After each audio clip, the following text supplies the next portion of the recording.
Ce noapte groasă, ce noapte grea. A bătut în fundul lumii cineva? E cineva sau poate mi se pare? Cine umblă fără lumină, fără lună, fără lumânare și s-a lovit de pomii din grădină? Cine calcă fără somn, fără zgomot, fără pas, ca un suflet de pripas? Cine acolo?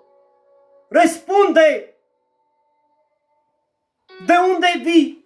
Și ai intrat pe unde? Tu ești mamă, mi-e frică, mamă bună, mamă mică. Ți s-a urât în pământ, toți nu mai sunt, toți au plecat de când ai plecat, toți s-au culcat, ca tine toți au noptat, toți au murit de tot.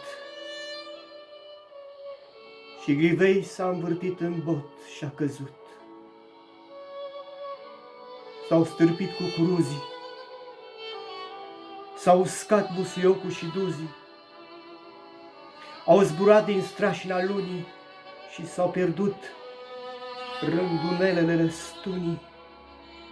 Știubeile spustii, plopii scărămizii, s-au povârnit pereți,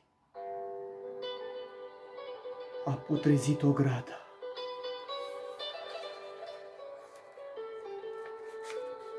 Ei, cine străbătu livada? Și cine s-a oprit? Ce vrei? Cine ești? Devii mut și nevăzut ca în povești? Aici nu mai stă nimeni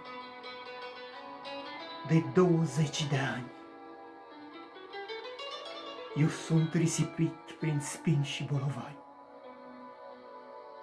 Au murit și numărul din poartă, și clopotul, și lacătul, și cheia.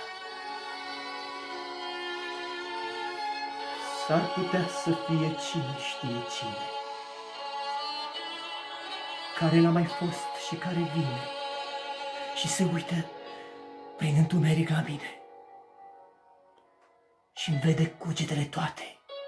Ei! Cine acolo în haine întunecate? Cine scobește zidul cu carnea lui, cu degetul lui ca un cui? Te răspunde în rănile mele. Cine-i pribeac și ostenit la ușă?